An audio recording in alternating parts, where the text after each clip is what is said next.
I've got my prop. I've got my token prop now. Okay, good. I've got lots of props. You've got lots more props than I have. I'm feeling severely underdressed for this. I think you've got to love the mink, no?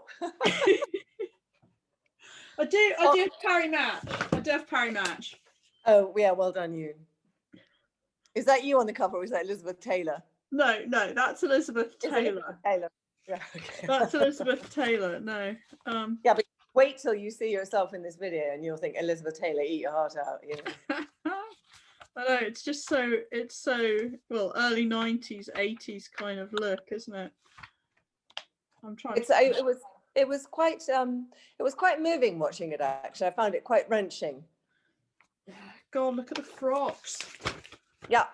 You were in this kind of, I think you were, you were in this kind of twinkly, starry thing. Yeah. Which I think we must have had to fill your boobs in a bit. Yeah. Yeah, there were definitely socks. We put something down your boobs. Yeah, there were definitely socks or tights. They needed to be. There's one shot. Oh no! Great. Does the evidence of my lack of cleavage for that dress show then in the video? There's just one angle where I thought, you know, as a stylist, I need to get a sock down that girl.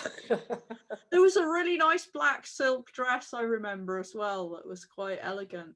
You wore at least 2 dresses, because in the beginning, I think you did your first runway. I think you did your first walk, and it looks like a sort of black thing, but you're more lost in that because there's a sea of black, because that was the 80s.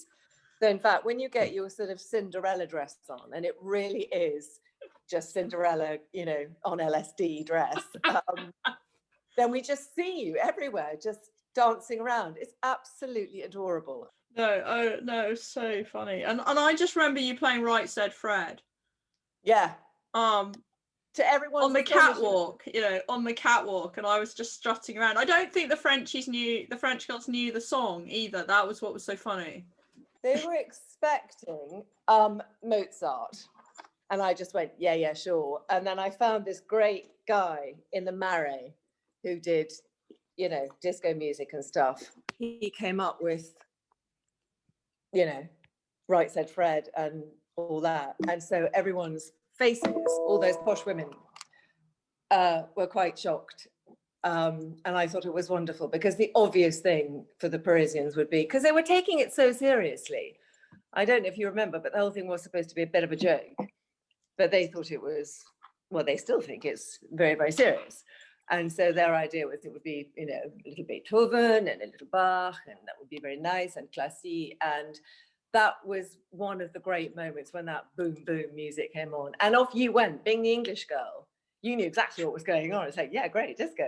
Well, I'd come off the back of organising those fashion shows at Cambridge, because I'd done one with a friend, Sue Wing, who was at Sydney Sussex College, and we got Jeff Banks in, and we'd got all these clothes up from London. And you're kidding.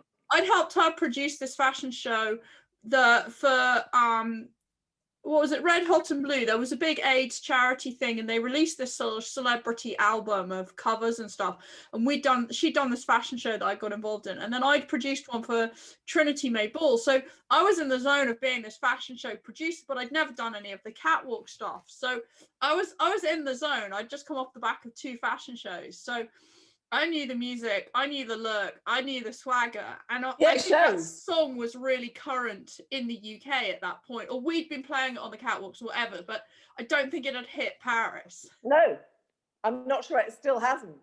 But that, I had no idea, just to stop you there. Isn't it amazing what we don't know about each other after all these years? I produced, the first fashion show I ever produced was at Oxford, New College, and I got my friend Jeff Banks involved. So he must have then. So when was that? Because mine would have been Yours would have been after. This was March. It was snowing. I remember it really clearly, because Sue Wing and I came down to London in my car to pick up all the clothes, and there was this huge. She was really stressed, and I think my mother fed her whiskey and like tried to calm her down. And then the next day it had snowed overnight, and she wouldn't let us drive back to Cambridge. So we had 6 enormous bin liners full of clothes. We got this dodgy cab to King's Cross, and there were 2 of us trying to move 6 bin liners that we couldn't carry between us to the platform. We were just doing this tag team and just leaving these expensive clothes in bin bags and running backwards and forwards. Well, actually, funnily enough, some of the footage is the day after when I go back to the Crillon, and everyone had just left. Like, everyone had just gone home.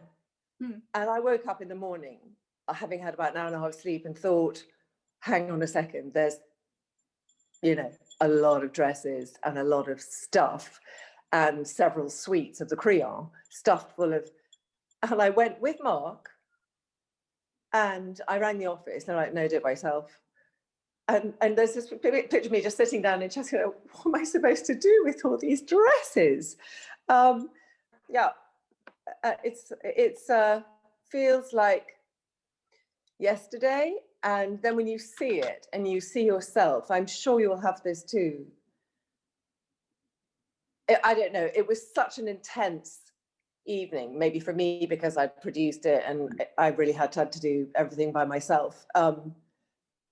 But it was just, wow, I look so little. We all look so little. Were we ever that young? But it's sweet, it's nice. And I like the fact that it's quite chaotic in some ways, and you've got all these incredibly serious French people, and I do remember the atmosphere was sort of really quite po-faced, and then it gets going and the music gets going, and you're just floating around, and it's lovely. We'll put it up. Armies of makeup artists in different corners of different rooms, and people getting everyone dressed, and just, but that was probably your world. It was kind of different for me. It wasn't a world that I'd seen very much. We didn't quite have those. Well, it wasn't a world which I think any of the other girls had seen. And what surprised me was I heard, of course, everybody was being lovely to me because I was the reason they were there. According to the hairdresser, who I'm later seen having a really good gossip with on the terrace, the minute my back was turned, they were cats and dogs at each other with knives, fighting about who was getting what dress and what was going on. I had no idea. I thought they were all sweet, lovely girls. No. And there were a couple of girls at a certain point dropped out because they weren't happy with the designers that I'd given them dresses for. I mean, you know, these French girls were what? They were young, 16. And some of them were they that young? Some of them were that young. No? Yeah. Because I was sort of 20, so maybe I was slightly older. Yeah, you were definitely the old bag. Yeah, okay, great. Yeah, it shows. Yeah, I mean, you know. I mean, they were in their teens. They were Debs. Oh. You know, in their minds, they were, you know, this was it. They were coming out, you know. Oh, okay. So no wonder they were a little bit fussy about what they were going to wear. Yeah, and they look on camera, which I didn't have time to take on board at the time because there was a lot going on. They look terrified. And that's the sort of it's so sweet. It's quite moving. And that's what sort of lovely juxtaposition. There you are sort of floating around. Just, no, I'm having a nice time. I like this dress. I love this music. I'm in Paris. What's not to like? And these terrified little faces all around you, determined not to talk to you because, you know, you looked good and they didn't like that. So, yeah, it's cute. And I've still got my one prop today, and I'm going to hold it away from my jumper so you can see it, is my Chaumet watch. But do you know that you saved Chaumet the business because they were going bankrupt, and on the back of the publicity they got from that show, they have gone from strength to strength. So, yeah. Excellent. Yeah, so saving Chaumet and Kylie Minogue in one fell swoop of a career. And the French bourgeoisie. I mean, the funny thing is, it still goes on, and it's become this sort of, you know, I did it, and it was a one-off, and it was a tongue-in-cheek, and it was a fun production. I'm not that interested in turning those kind of things into a business. You know, it's a show, and they have turned it into. It's a whole part of. It's probably the top event in the French calendar, in the Parisian social calendar. And every year when it happens, international press, the president's daughters come, it's, you know, it's now very serious. We should go. It's our 20th anniversary year next year. I know. We should go for our 20th anniversary year I and get know, but an award of honour for instigating it, being like the first winners and things.